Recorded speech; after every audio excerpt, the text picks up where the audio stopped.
Hey guys, today we're driving the 2023 BMW i4 eDrive40.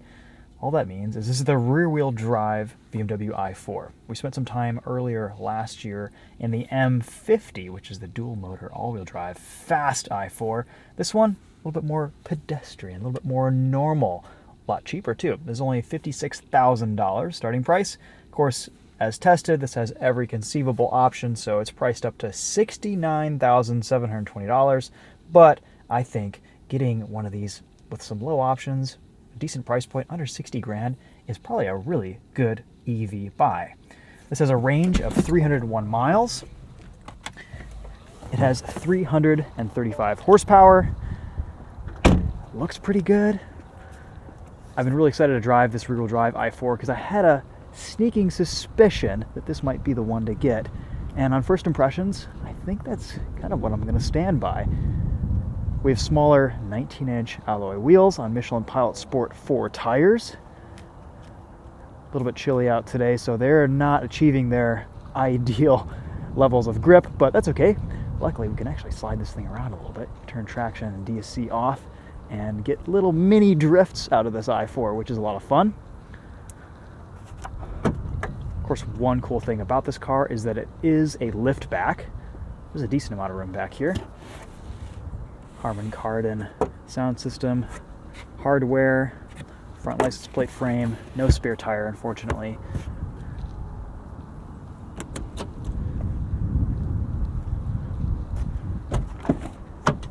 We'll give you guys just a quick walk around of this car. We did a more extensive review on the M50i. Basically all you need to know, rear seat's a little bit cramped. I'm 5'10", seated behind myself. My legs are okay, my feet have some room under the seat, but my head is touching the roof.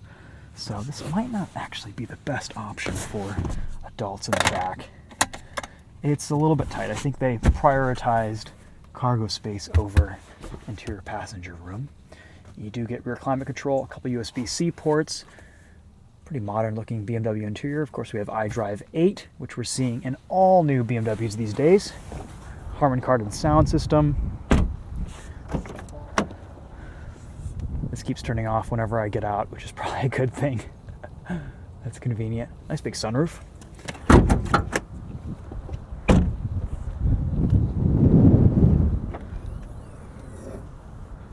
Not really much of a frunk at all, just a lot of running gear in there, hidden under plastic.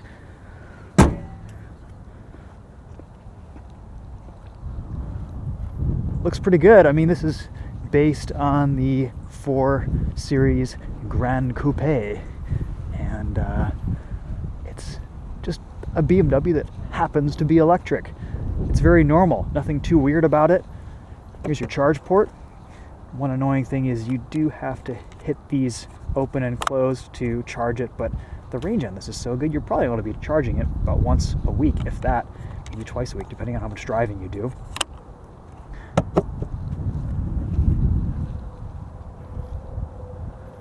What do we have for tires here?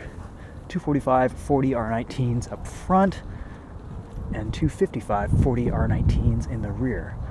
Nice meat on the sidewalls. Looks pretty good in white too. Let's hop inside and we'll take this for a drive.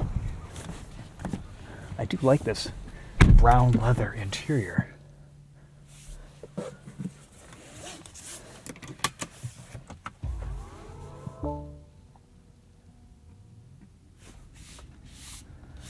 So, as far as amenities, we get a heated steering wheel, heated and ventilated seats, all accessible within the climate menu. I gotta admit, I am getting used to eDrive40. This is growing on me as an infotainment system. It's really fast, really responsive. That's probably the nicest thing about it. And it seems to be organized pretty well too. You can get in your menu, settings, and honestly, when you buy this car, you're gonna just set everything up to how you like it, pretty much leave it as is, and then you're going to be living within your media, your CarPlay, your Android Auto, and you've got these quick access widgets here on the main screen, which can be pretty useful. They can tell you traffic conditions, temperature, vehicle status, stuff like that. You do have a few options where you can change the iconic sounds that this i4 makes. It's tuned by Hans Zimmer, or composed by Hans Zimmer, and we'll listen to those on this drive. You also have the option to have this completely silent as an EV, but I actually think the iconic sounds in this sound pretty good. I think this and the Audi e-trons make the best EV noises. Here's what our reverse camera looks like. We get a nice 360 view, nice forward-facing view. We have a quick access button right down here to see that. And drive modes, Sport, Comfort, Eco Pro. They all change gauge cluster displays. And driving dynamics, you have Eco Pro Individual and Sport Individual, which we have set up with soft dampers, sport steering, and sport drivetrain. That's what I've been driving this most in. But we'll start off in Comfort, see how that feels. And everything else is pretty standard BMW. You've got your iDrive controller down here, lots of physical buttons for everything besides climate control. Rear defrost, front defrost, volume knob, light controls over here, along with a dimmer switch for your brightness at night, which is very nice. 2-seat memory settings, auto up-down windows on all 4 corners, Harman Kardon sound system. Yeah, I like the size of the sunroof. Okay, let's take this for a drive.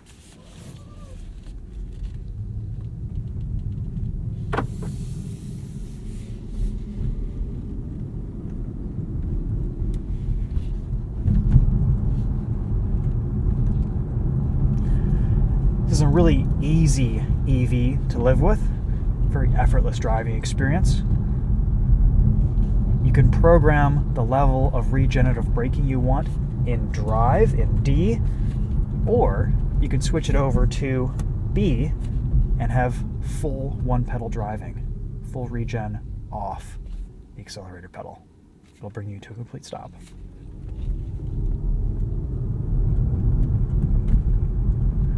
Ride quality is nice.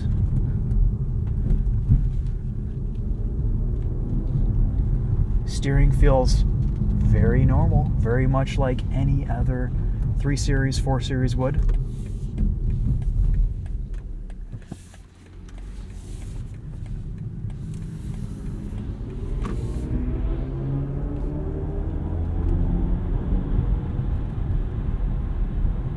It almost sounds like a subway tram accelerating away.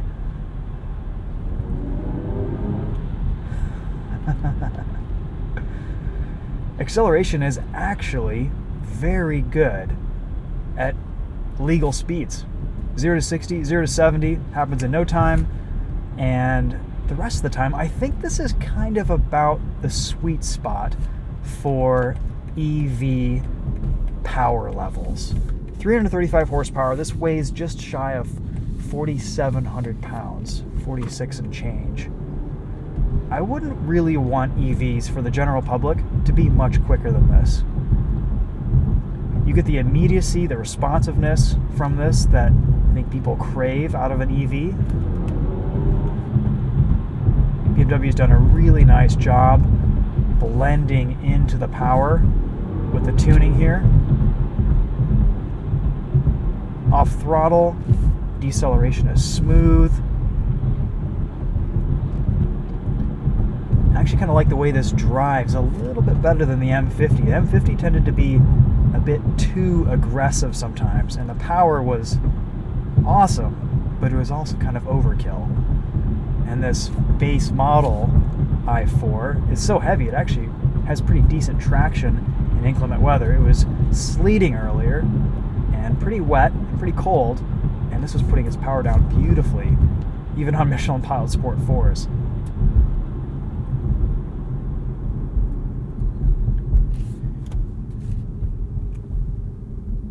Brake pedal feels very normal, very natural. If you choose not to one-pedal drive this, let's put us into Sport Individual mode.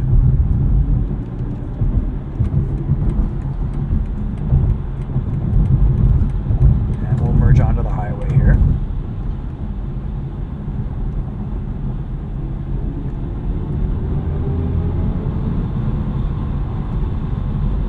love these screens, very high resolution, beautiful graphics, very nicely designed, and a good amount of information too. You have some configurability.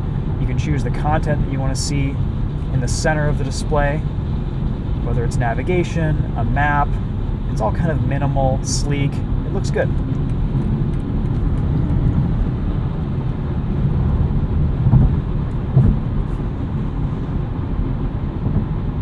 Acceleration on the highway.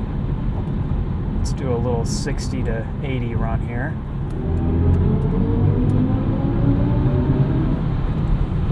I mean, that's quick. Good passing power. It's not blistering like the M50 is, but it's not bad. You get a couple of different assisted driving modes. You can choose between distance control and lane centering. It will also change lanes for you.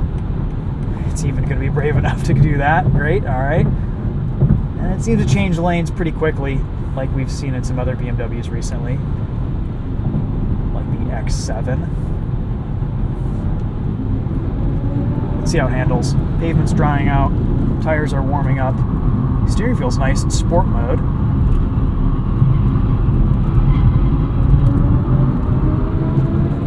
Yeah, tons of grip.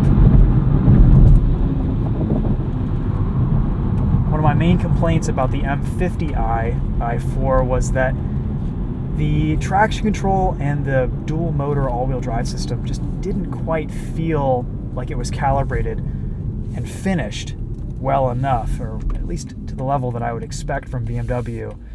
It didn't quite know where to send power. There's no guesswork with this. This is just rear-wheel drive. It's simple. It's straight to the point. It gets the job done. Steering is excellent for a car like this. And you can turn off traction stability control. How cool is that?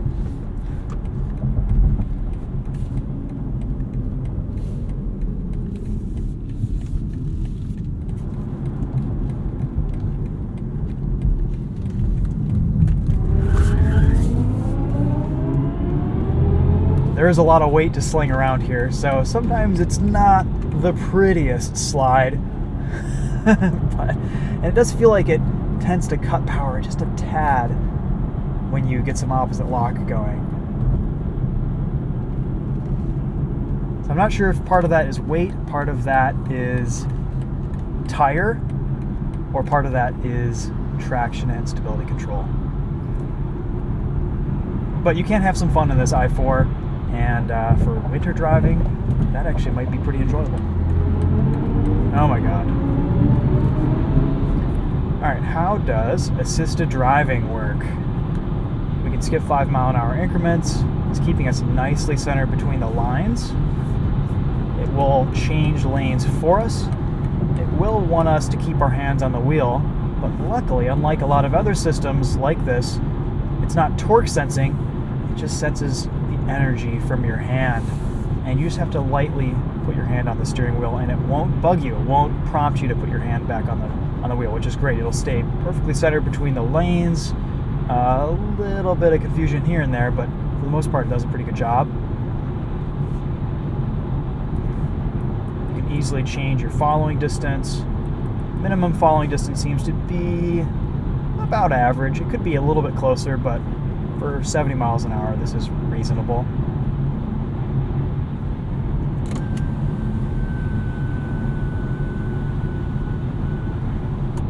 Road noise, NVH, pretty decent in this i4. A little bit of sound from these Michelin Pilot Sport 4s, but that's to be expected in cold temperatures. With an all-season or a less aggressive or less performance-oriented tire, this would be a lot quieter on the highway. 0 rattles in this thing so far this week. It is dead silent over all sorts of different rough roads we've been driving it on.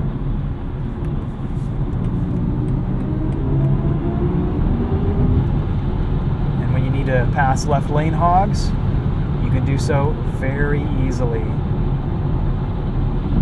with 335 EV horsepower.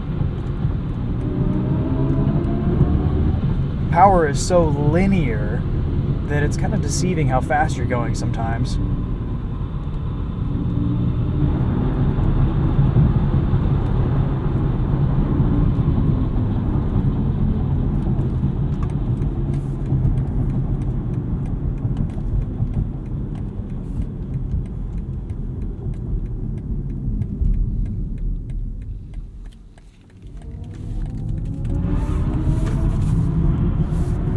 There we go. It still gets a little bit confused. It almost acts like an open differential in the back, but in the snow, something like this would just be a riot. And you do just have to give it a boot full.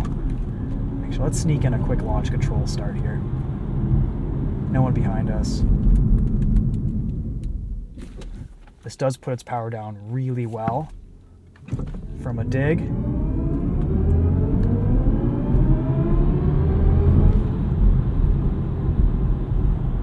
No wheel spin, no drama, gets the job done.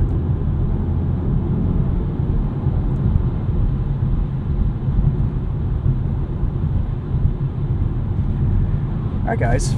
Well, how can we sum up some thoughts on the i4 eDrive40? I said at the beginning of the video, I thought that this was kind of the sweet spot in the i4 range. And I think unless if you're going for pure insanity, that is the M50i, at least in a straight line, this is the better buy. It's less expensive. It's arguably a little bit nicer to drive more of the time. I think the steering feels a little bit more natural. It handles a little bit better. It's a bit lighter. And I don't know, it's a very nicely balanced package. It's actually this just seems like it's about one of my favorite EV sedans on the market. BMW's done a really nice job with this, and I think my favorite thing about it is that it's just a BMW that happens to be electric.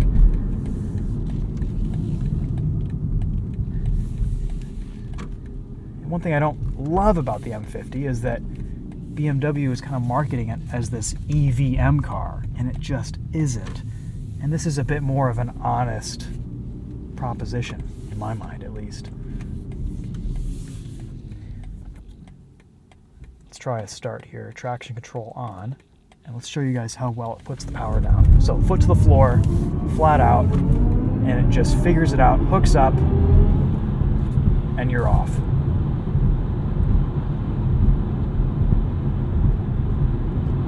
Again, it's wet. It's about 37 degrees Fahrenheit out today. Not ideal conditions for these Pilot Sport 4 tires, but it's doing a pretty good job.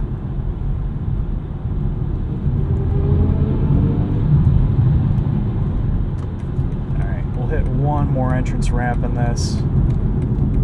Brakes feel good. A lot of nice bite.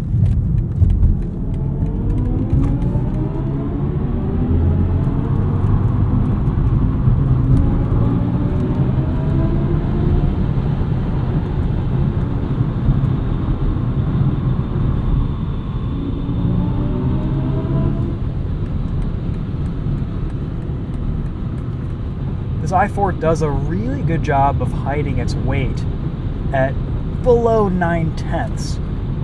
I think there's a little bit more of a nimbleness to this rear-wheel drive i4, and it's happy. It's happy to rotate. It turns in well. There's no major understeer. It's a pretty neutral chassis.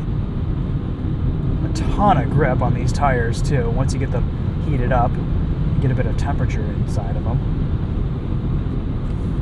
Let's test out this Harman Kardon sound system. So we'll go to CarPlay here, sound system, test track, turn our volume up.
sounds about like it does in just about every other BMW. Not amazing, but average, run-of-the-mill. Okay for $50,000 or so. I like this minimal display in comfort mode. You can choose between all the other displays too, but you have this sport display with your speedometer and power level. Comfort mode, you can select a minimalist display, and then Eco Pro, you can select kind of whatever you want. Also, Eco Pro is going to be completely silent. It's going to get rid of those iconic sounds composed by Hans Zimmer, so it'll just sound like this. Which is also, I gotta say, a nice way to drive this i4 as well. But I think the mark of a good vehicle sound, whether it's an internal combustion engine or an EV, is that you want to hear it more. You want to listen to it. You want that satisfaction of that sound on acceleration or deceleration. And that's what this i4 provides.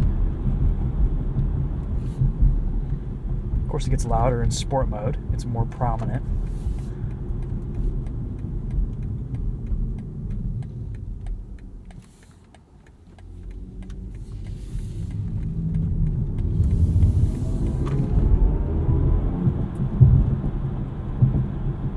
Alright guys, well, that'll be a wrap for this video. Top marks for the BMW i4 eDrive40. I had high hopes going into this review, into this car this week, and I've got to say it's delivered and then some. It's kind of exceeded my expectations in some respects.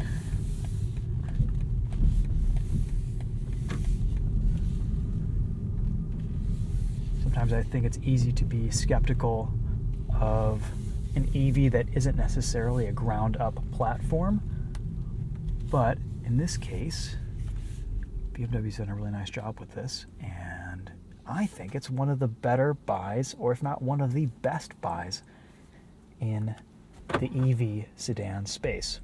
So we'll leave it at that and wrap it up. Thanks for watching, guys. We'll see you in the next video.